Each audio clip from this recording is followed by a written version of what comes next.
Hi, this is Dr. Gregory Sadler. I'm a professor of philosophy and the president and founder of an educational consulting company called Reason.io, where we put philosophy into practice.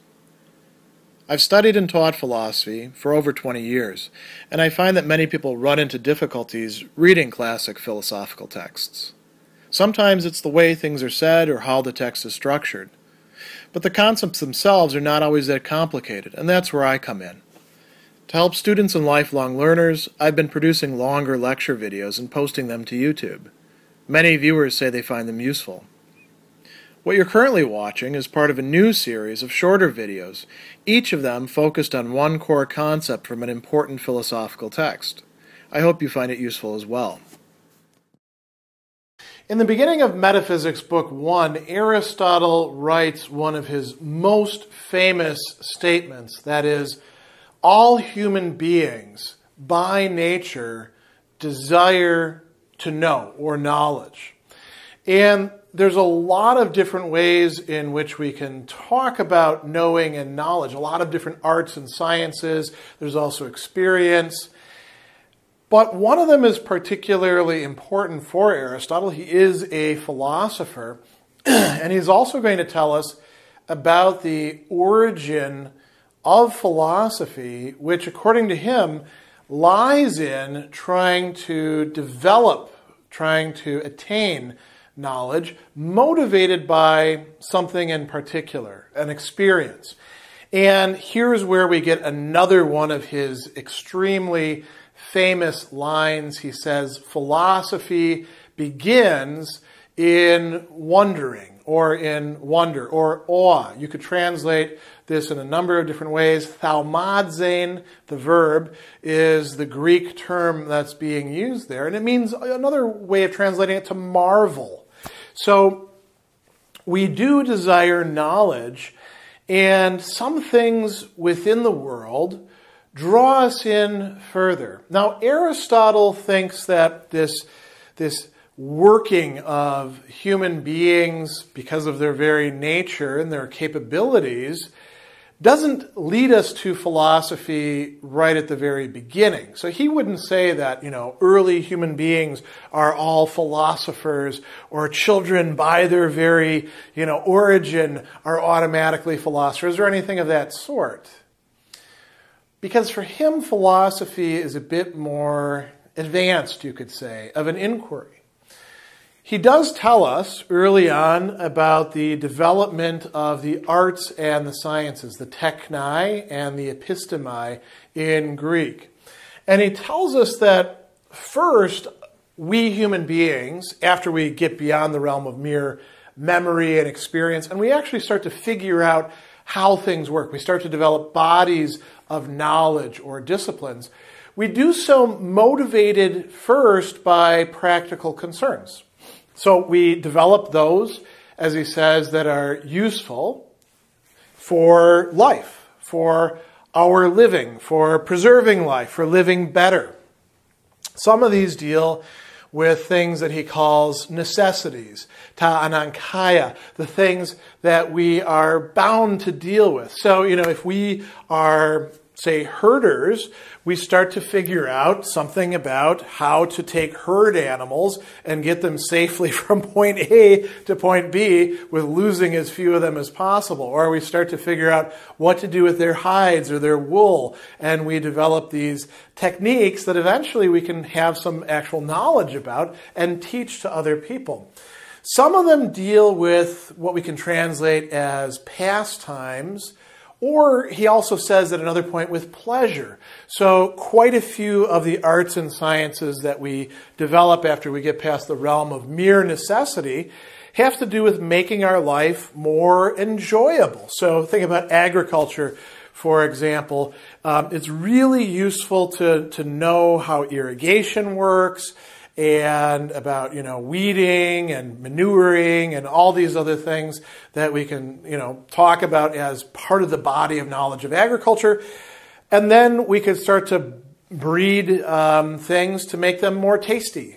Melons, were popular in the ancient world. Cucumbers were another thing as well that he could have referred to, because they were bred very early. But he's not particularly interested in that, neither are we. What we're really interested in is other kinds of studies. Studies that are not being carried out for their practical effects, although they could have some practical utility, but are being carried out by a purer desire for knowledge. Knowledge for the sake of knowing. Theoretical, as he's going to call it, knowledge as opposed to practical. Leisure is what makes this possible. So he talks, for example, about the Egyptians and developing the rudiments of mathematics because they had a class, the priests, who were actually leisured and able to start studying this for its own sake, not just for the sake of dividing up land equally, but to think about numbers. And so we then have studies that we carry out for the sake of knowing. We start doing them because we value knowledge for its own sake, not just because it'll help us plow the fields better or create more grain or have, straighter lines or anything like that, but because we want to know. Now, here's where we get into the famous line about philosophy having its origin in wonder or in amazement or marveling. He tells us that through wonder, dia thaumazein, people begin to, and he uses the word philosophize. They begin to have a love of wisdom, a desire for wisdom. They carry out the activity of trying to attain wisdom. It's not all simply the experience of, oh my gosh, this is so amazing, that sort of thing. It's also being, as we could say, perplexed or finding ourselves unable to provide an account, unable to explain something. And so he also uses in the verbal and also the noun form this term aporia. And this is a word that the ancient Greeks use. It literally means being hemmed in. You go into something and there's no way out. There's no path to get out of there. You could go backwards, but then you're not achieving anything, so you're kind of stuck. And we have this experience many times when we are wondering, when we are marveling. We say, how does that happen? What's going on there? And we're not able to provide ourselves with an answer that satisfies. So that motivates us. This feeling, this affective experience, which is also cognitive, because we feel ourselves, as he says, to be ignorant. Literally, the verb to not know, to not have knowledge of something. And that leads us then to desire and to pursue knowledge, to try to get ourselves out of the state of ignorance and into a state of knowing something to be the case, of understanding it. And this is something that we not only think to ourselves, we desire it, we pursue it. This is how we orient ourselves practically. He gives us some interesting examples about what this might encompass. Before that, though, he also tells us, very importantly, that we wonder not only about these things, but we wonder, or we're in awe, or we're marveling at the fact that things are as they are, in the way that they are. In Greek, houtos eche, that they hold themselves or are conditioned or are structured or appear in a certain manner to us. And this is going beyond just the sheer facticity of things are the way they are. We want to understand how they are. And we also want to understand a much more important question that's at the very core of metaphysics. Why are things the way they are? What's going on there with each of these examples? Now, he gives us some great examples, one of which I'm going to come back to a little bit later. I'm going to skip over the first one for the moment. One of these is changes, as he says, or motions of the sun and the moon and the stars, the things that we can observe above.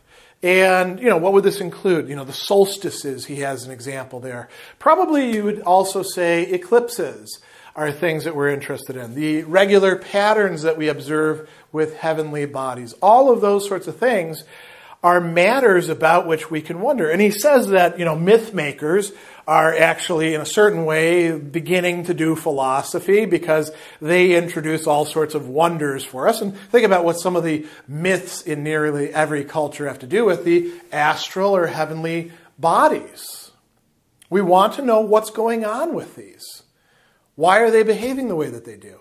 What is the sun? Is it a ball of fire? Is it a kind of rock? What's going on with that? That's the sort of thing that gets us to start doing philosophy. He also talks about a mathematical example, the incommensurability of the diagonal of the square. Now, what does that mean? Well, think about a square. The diagonal is the line running through it. Talking about the incommensurability means that you can't find a ratio between the sides that actually translates into that particular number there. It was a problem that we don't really have in modern mathematics or geometry because we understand how squares work and how to work with them. But for the ancients, this was very perplexing.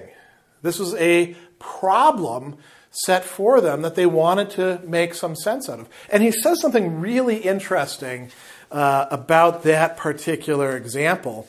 He says that it seems wonderful or amazing to everyone who has not yet perceived the cause that a thing should not be measurable by the smallest unit. That's what the incommensurability means. But, he says, for a geometer who actually does understand it, it would be incredible. It would be something to wonder at if the diagonal were suddenly to become measurable. They would want to know, how did this happen, right? Now, another thing that he talks about which scholars don't always agree on the exact translation or reference, is the automata. And you'll see this often translated in the Metaphysics as marionettes. What a lot of scholars think these are would be, in effect, toys or models, perhaps of heavenly phenomena, perhaps of, animals or other things that moved on their own. So think not quite so advanced, but think of like wind-up toys. Think of a mouse, for example, where you wind it up and because of the spring action, it makes wheels roll and a cat chases it. The cat thinks that it's a self-moving thing, a mouse. They weren't quite so advanced as that in terms of, that type of technology, but they certainly did have things like that in Aristotle's time, and so that's probably what he's referring to here. We don't really know exactly what this term signifies, but that's a good guess. And if you were an ordinary person seeing, for example, some mechanical toy or seeing some sort of model of the universe with spheres that rotate, you might say, whoa, what is this thing? What's going on here? And then you would start to think about it. You would want to move from a state of wonder and perplexity to a state of knowledge, and philosophy would do that for you. The last example I want to talk about is one that's no longer just, you could say, of the physical world, but has incredible metaphysical import. Aristotle says that one of the other things that we wonder about that leads us into studying philosophy is the origins of everything. And he is using those exact terms there. It's the pantes, every single thing. And yeah, here we go. Kai perites tu pantos geneseos. Geneseos is the genitive of genesis, the word we translate in English as genesis or origin. So the beginnings or the origins or the coming to be of everything. That is a philosophical question as well that can provoke wonder. Why is everything the way it is? How did all of this come to be? So this is where philosophy begins, according to Aristotle in Metaphysics, Book 1.